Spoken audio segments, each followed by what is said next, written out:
As an adult, you look the same as a human, but with one big difference. Your body basically doesn't age. Unlike the humans on Midgard, Asgardians have crazy long lives. That's because of these golden apples. On the far side of Asgard lies a special orchard where these golden apples grow. Taking a bite out of one gives you near eternal life. So only the honorable Idun, a worker hand chosen by the king himself, is allowed to harvest them. Thanks to these apples, if all goes well, you'll be alive and in your prime for the next 5,000 years. But, as you know, just because you're immortal does not mean you're invincible. And just because you're a warrior doesn't mean you're irreplaceable. You're part of a society built on battle. So there are literally millions of other Asgardians who can take your place when Odin asks. Combat injuries are common, and even those who survive 1,000 years of campaigns still carry scars that never fade. You don't get retirement. You get a temporary lull between wars. As an immortal, days stretch into months, months stretch into decades, decades turn into centuries. As much as it seems like Odin is the good guy, he sure does seem to be doing a lot of conquering. Freedom of choice barely exists. Asgard is a monarchy, and the king's word is law. Odin, or whoever else will one day sit on the throne, decides when and where you fight, how long you stay, and whether you get to come home.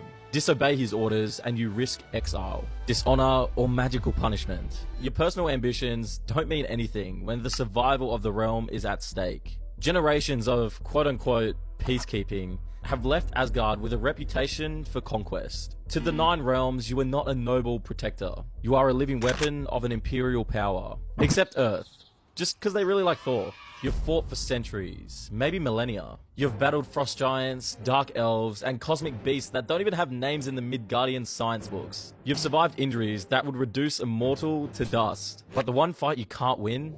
The one every Asgardian dreads. Ragnarok. You see, there's this prophecy you heard about non-stop growing up.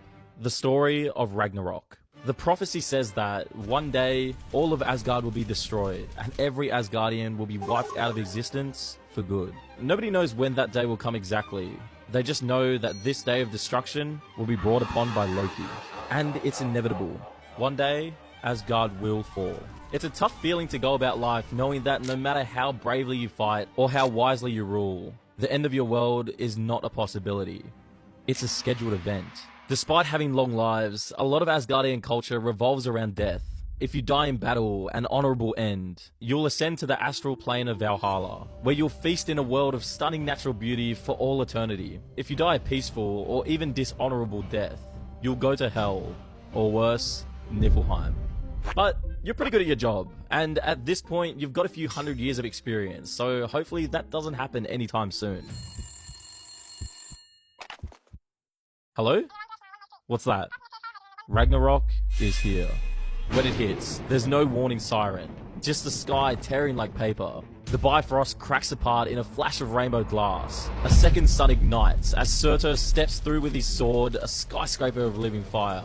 The ground shakes as Jormungandr, the world's serpent, coils around the oceans like a planet-sized constrictor and poisons the seas for good measure. Fenris snaps his ancient chains and starts his all-you-could-eat god buffet. You're not a bystander. Nobody is. Asgard doesn't do evacuation drills. Today, every citizen is a soldier, and every prophecy says the same thing. You lose. Thor goes toe-to-toe with the serpent and wins his battle, but the venom takes him down seconds later. Odin throws himself at Surtur and is swallowed by flames. Even Loki stops scheming long enough to die in the chaos he helped set in motion. But here's the twist. Everything that's just happened, your birth, your life, the coming of Ragnarok, it's all happened before. It's a cycle, and it's happened an almost infinite amount of times before. You see, Asgard is cursed by higher beings, those who sit above in shadow.